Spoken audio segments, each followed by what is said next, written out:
I think the definition of greatness is to inspire the people next to you. It's not something that lives and dies with one person. It's how can you inspire a person to then in turn inspire another person that then inspires another person. And that's how you create something that I think lasts forever. And I think that's our challenge as people, is to figure out how our story can impact others and motivate them in a way to create their own greatness. Welcome to the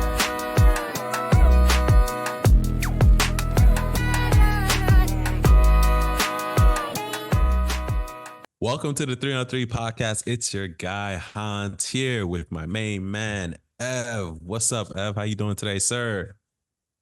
It's a wonderful day to be Yes, a wonderful sir. day. Here, my other main man, Lou. What it do, Lou? What it do? What's cracking, y'all? Yes, sir. And as always, we have the Pod Mamba here, making sure we're on point, giving us pointers from the sideline. Guys, I would sing End of the Road, but we've been on this for a while. My voice hurts. But this is a sad occasion, man. This is a sad occasion. We've come to the end of the road, the end of the 3-on-3 podcast for this season. So with wrapping up the shorter episode, it leads me to ask, it begs the question, let's talk about the highlights of the season. Let's talk about the highlights of the season. I know we didn't talk about this before, but I'm going to interject it in right now. Ev, I'll start with you.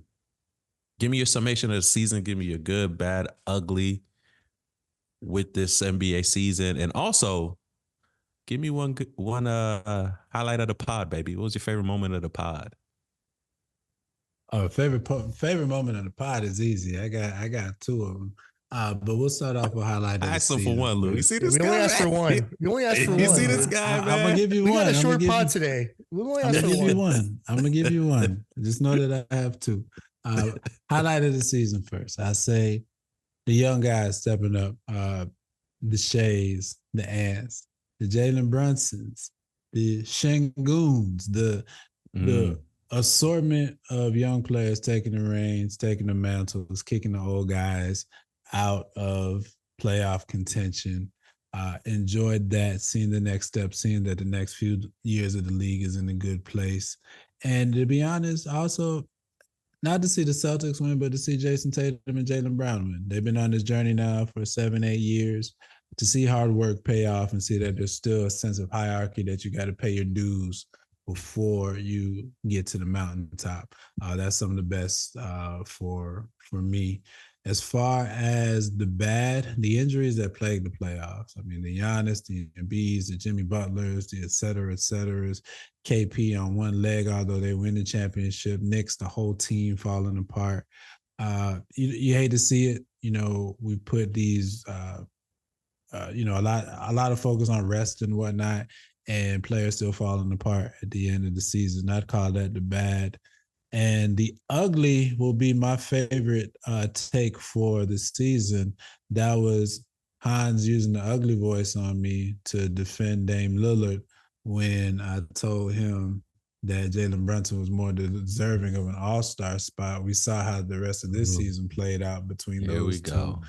So Hans protecting his boo. That meant a lot to me. Man, looking forward to see Dame in season 2 as a Bucks player. As you will. Lou, hit us up with your favorite pod moment, the good, bad, ugly of the NBA season. I don't think what's the call gave us a favorite pod moment. I know you said you had two. I did. Oh, You told that me. was it. Okay. Well, Yeah. I thought that was just the ugly. I didn't know that was your favorite pod moment. But the good, I think it was seeing the in-season tournament for the first time.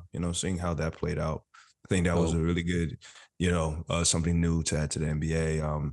The bad, injuries were a thing. It always sucks to see that, but I think probably the bad for me was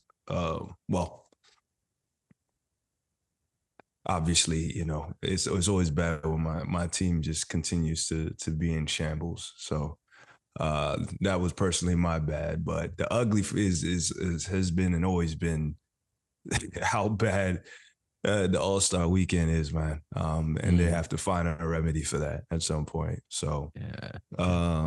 and I'll probably say, my favorite pod moment would have to be our top 10 forwards and that no flexing. It was top 20. Get it right. Top It's 20. coming. Top 20. It's Top coming. 20. Stay tuned. It's coming. Oh man, yeah, no, but I would say my favorite pod moment actually had to be the episode that never aired when we were all together, because that was pretty cool for us to try to get together real quick. So leave the rest of you guys, man.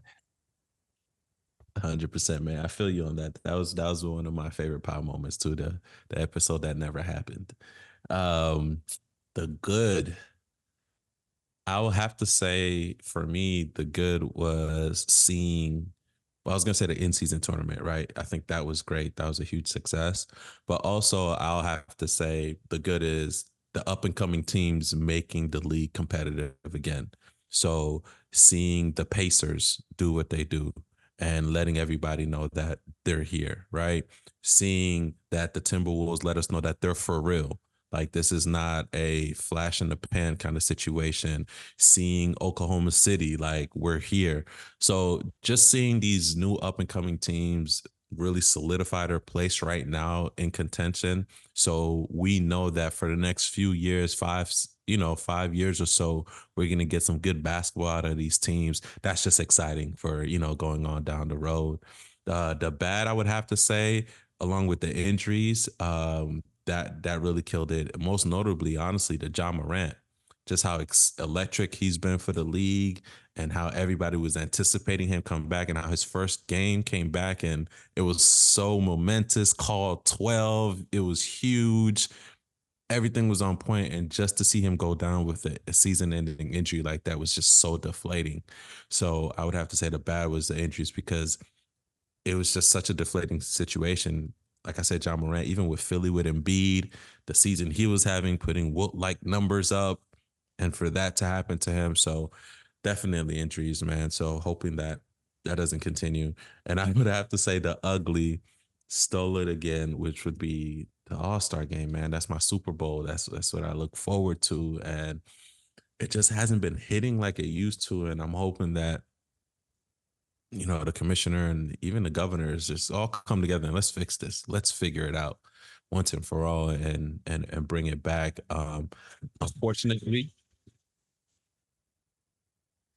Unfortunately, I'm not hopeful about a resolution, just because the commissioner was on during the finals and they asked him about the All-Star game, and he didn't really have too much to say, and he wasn't too optimistic about it. So I think we're going to be having a trashy All-Star game for the next couple of years, but it is what it is. My favorite pod moment, since it was stolen, the pod that never happened, that was dope. Just brothers coming together, man. Keep kicking me while I'm down. Why don't you? I already apologized.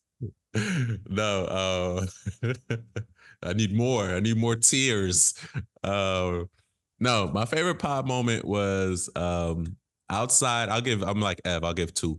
Outside of Bag and Chips, Devin Booker comment, because that was just so poignant. It was so on point. It was just so great. I would have to say Lou and Christian describing their date, man. I think that was really relax, dude. That never made it on the pod. That never made it on the pod. What the hell? Oh, it made it now, man. That was my favorite moment, man. The romantic evening next to the beach, the sun setting, the tablecloths. That was just a beautiful moment between 2 friends of mine, and you can't forget stuff like that. It looked like it was a magical evening, and very intimate, very intimate. Yeah, I say our chemistry as a group took off from that. Yeah, that was the point. That was the turning point, really. The recordings got better. It was a mistake. I agree. The recordings got better. It was great, man. I was not in my right mind. All right, but since you all gave your good, bad, and the ugly, here's mine. The good, that Darvin Ham was fired. The bad Wow. was how long it took for Darvin Ham to be fired. The ugly was the fact that he didn't start our starting lineup that got us to the Western Conference Finals until January. And my favorite pod moment is when I filled in for Lou and we had our most views on YouTube. That pod. Oh, Live recording the Lakers' demise and season ending with the Pod Mamba on camera was media gold. I know sports are a live action event, but treat this as like an ESPN classic. If you missed it the first time, go back and watch that episode. that episode was gold. That episode was gold. That episode was gold. Just to see the DOT, engagement. when your boy called you and was talking shit on the other side, you couldn't even hear me. I had to sit there and take it. Yes. Just the sweet tears of Laker fans. Just, it was great. Actually, you know, I'm gonna change my ugly. The ugly was the Boston Celtics winning number 18. I can see that. But the good was the Lakers winning the IST tournament for the first time. Let's go. So when do you all Gary. play soccer style for like the super champion of the year? Doesn't the IST champion and the NBA champion need to play each other? Does that happen this summer? Yeah, we have a Community Shield first game back next season. Okay. Okay. Got it. Speaking of the Lakers, as everybody knows, JJ Redick has been hired as the Lakers head coach. So we know about the Hurley debacle that happened a couple weeks ago. And the Lakers have finally found a suitor, someone that they will give the keys to the team to. So what is your take on JJ Redick being the new head coach of the Lakers, and will he have a significant impact right off the bat? I'll start off with you, Lou. To be honest, I don't know what significant impact he could have right off the bat. I'm not surprised at the hire. We've been hearing about this chatter for a while. Most notably, I think this deal was kind of already in the bag once him and LeBron decided they were going to have a podcast together. So I'm curious to see how that works. You know what I mean? Post game, what they're going to do, if they're going to give us live reactions or, you know what I mean, talk about what the playbook and so on and so forth. I mean, at this point, I think, you know, the JJ's coming in as somebody's going to fill in for a little bit. Hopefully, you know, he can have more of a tenure than the previous coaches. But I'm, again, not surprised at the hire, just a little surprised that, you know, some folks who have a little bit more experience as a coach, both whether it's a assistant coach, head coach, whatever. Like, for instance, why Sam Cassell wasn't considered, or any guys of that likeness. So, yeah, I mean, we'll see how it goes, man. Hopefully, you know, for his sake, he gets a fair shake at it, and then doesn't get booted if they don't see immediate results. Got you. Go ahead, Ev. Share your thoughts, man, on JJ. Before I share my thoughts on JJ, I want to say that the Lakers, I think, dodged a bullet not hiring Dan Hurley because way too thirsty for me. Way too thirsty. As a family, you don't need that type of thirst as the head coach of the Lakers. So that's my first take on JJ, that the bullet they avoided may be beneficial just from that point. From a JJ standpoint, he doesn't have any prior coaching experience. And it doesn't mean that he won't be successful. But I posed it to y'all earlier, you know, is it going to be Steve Kerr or is it going to be Steve Nash? He could go in either direction. I worry because you can't just come off the street and be an NBA coach. I don't care how good you break down plays on film, right? Like, there's some seasoning to this for There's a learning curve. There's a learning curve. And in addition, this team, as presently constructed, isn't competing for a finals, isn't competing for a championship. So is he in position to navigate the twilight of LeBron's career? Are they looking to make a move that nobody's expecting? Which they're the Lakers, they could. But if that's not the case, all right, JJ's next 2 or 3 years is going to be at best a mid-tier a mid-tier Western Conference team. No Lakers coach has lasted more than 3 years since Phil Jackson. Is a mid-tier Western Conference team at best the recipe for JJ surviving more than 3 years? When you look at all he gave up on the market, on the podcast media side to take this gig. I understand him taking it. It's the LA head coaching job. If they're offering it to you, yeah, you take it. Especially when you've been interviewing for the job with LeBron for the past month or two. But long-term prognosis, I'm worried. Yeah. I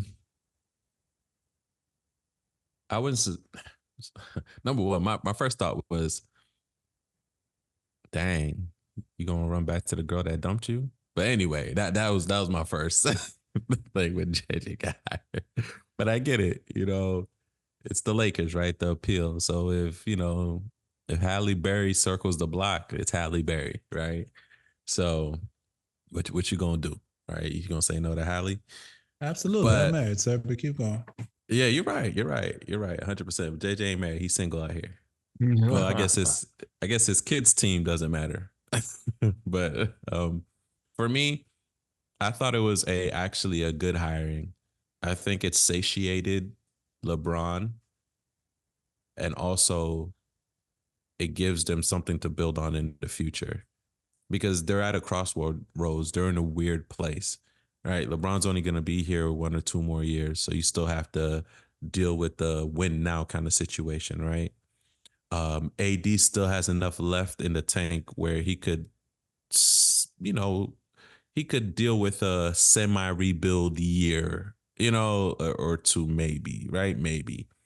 But I thought it was a good coaching move to satiate the whole LeBron Twilight situation, just because the media narrative around JJ's basketball IQ and him being so revered in that mindset. And you have to understand how that is going to catapult him to the top, given that Darvin Ham was revered as somebody who was just not knowing what was going on the court. The worst coach in Lakers history, in my opinion. Okay, there we have it, right? So to me, it made sense. It's satiated, right? Somebody who didn't know the X's and O's, who doesn't, who's not good at it. And you have somebody who's really versed in the X and O's. He pays attention to the details. So it satiates that brainiac head coach vibe for LeBron, but also prepares them to build something for the future. I'm worried in the sense, like Ev is saying, I don't see them set up right now to win now. And I don't think JJ gives them an edge to win now. But I think what it does is it satiates LeBron so he doesn't do his little passive-aggressive, petty, social media kind of things. We gave you a great basketball mind, right? We gave you a great basketball mind. So there you have it, allegedly.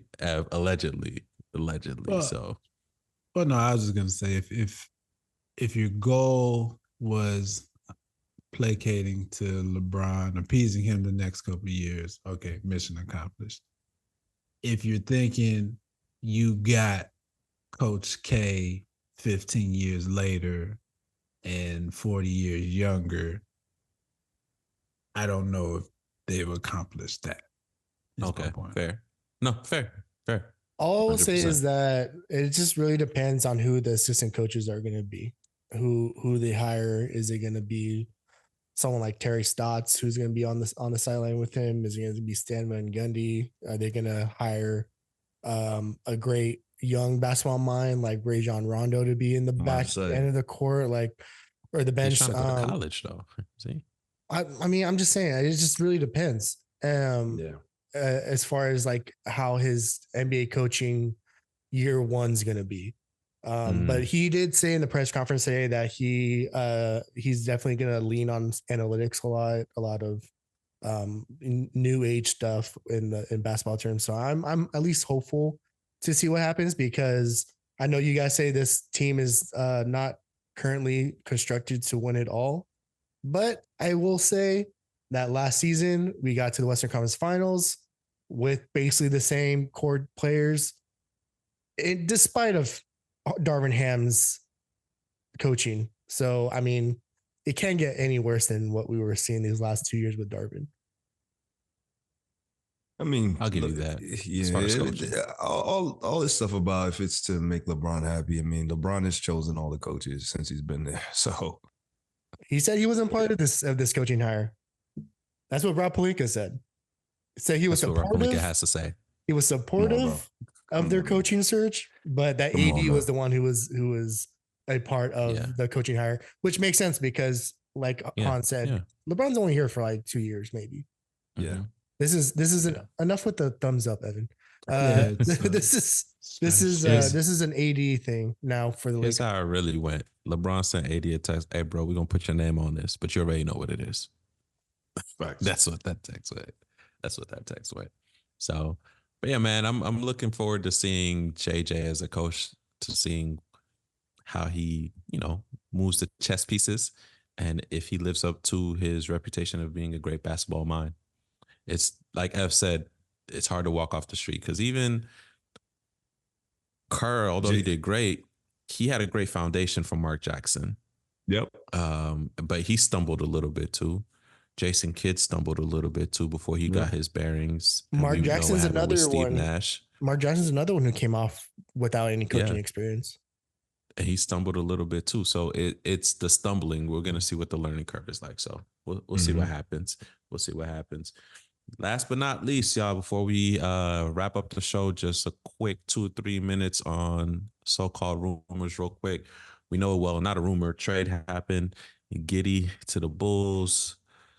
The Bulls give up Caruso to OKC. Lou, you got 30 seconds to tell me your hurt and pain and anguish. Go ahead. Rising Spanish.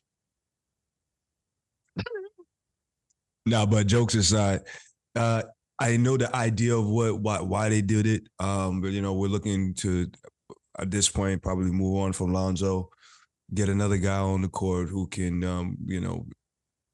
Giddey is better when he's able to have the ball in his hand and create. He doesn't have that same ability with playing with Shea. So I get it, but to be real, I mean, do I think it moves the needle for us? Not really. We lose a great two-way player in Caruso, so that hurts. So I mean, we'll see what other moves are made, but cries in Spanish. Got you. Thoughts, thoughts. It's a buy low move. You get Giddey without. I mean, you give up Caruso, but he's in the final year of his contract. I think that this trade is made speaks to what the market may have been for Caruso versus what they were hoping to get for him. So you make that move. Honestly, the next move is what tells you what you need to know about the Bulls. Are we at a rebuilding, or are they still in the we have what it takes to be a playoff team when we haven't seen that? The front office hasn't shown the desire to rebuild before. Still got to work out the DeRozan situation. Levine's trade value is at its lowest right now, so you almost have to rehabilitate him before you make a move on it. So this move on itself still doesn't symbolize what side of the road they want to be on. It's the next move that's going to tell more about what the Bulls' plans are. Yeah, facts. I will say from the OKC perspective, shout out to them. They got a quality player, helps them on the defensive end, takes some, anxiety off of their guards. So I'm interested to see how he fits in, and they're leveling up. So I love to see it. I would love to see a big man move. So I know Valanciunas is still kind of a name that's been floating out there as well. So we'll see. We'll see what happens. The next rumor, real quick, before we end the show, PG-13 has been in the rumor mills. He's been talked about being in a couple places. Ev, where do you see PG-13 ending up? Just want to make sure he definitively was not at the pop-up on Juneteenth. Are we 100% certain he wasn't there? I didn't see him there, man. I didn't see him Palmdale's not included in LA. So wow. Okay. Kawhi was there, by the way. He was. Kawhi got was his there? money. Yeah, Nice. he was there. Kawhi got his money. He could pop up. PG still waiting on his. That's a tough one, Hans. I don't know where he's going. I'll throw out some of the the rumors. If you're trying to do 2+2 with the OG isn't thrilled with his Knicks offer with rumored Paul George interest to the Knicks. I don't know how I feel about that.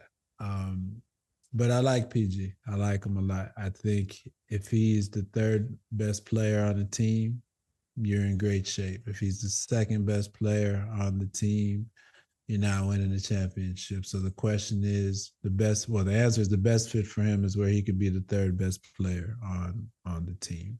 So if that's Philly, if you think Embiid and Maxey are the top two, that'd be a good fit for him. Now he's trading Kawhi for Embiid at that point.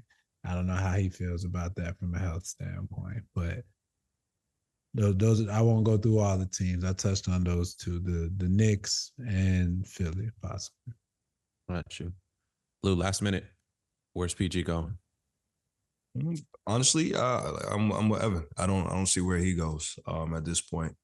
Yeah, we hear about the places where there's some interest, but I don't see where else he would go at this point, at least to have some type of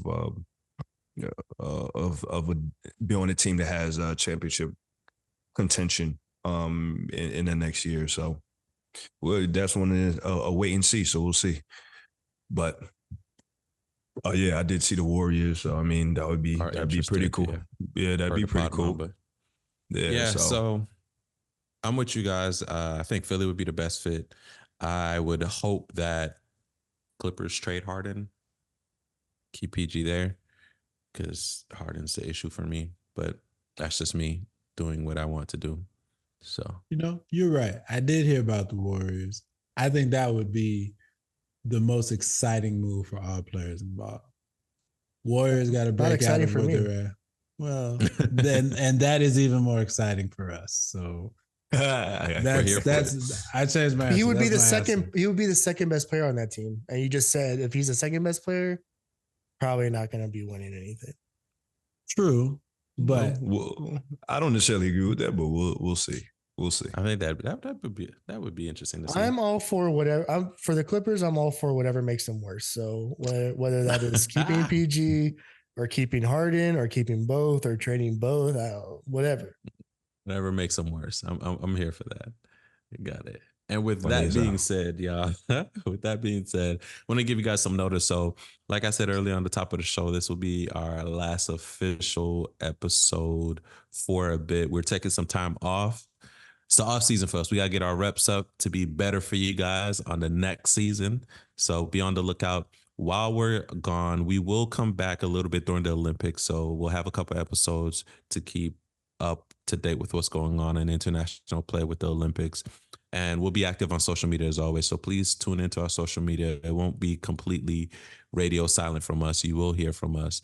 So you won't have your consistent weekly episodes until the NBA season resumes again. But you will get some episodes from us here and there during the Olympics. And check us out on our social media, guys. So we really appreciate you. Thank you so much for joining us.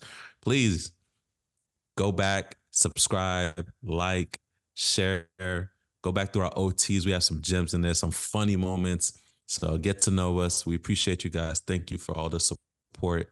Thank you, everyone here, Ev, Lou, Christian. Appreciate each and every one of you fellas and all your hard work and contributions to the show. Thank you. We'll see you guys next time. Bye. See you next season.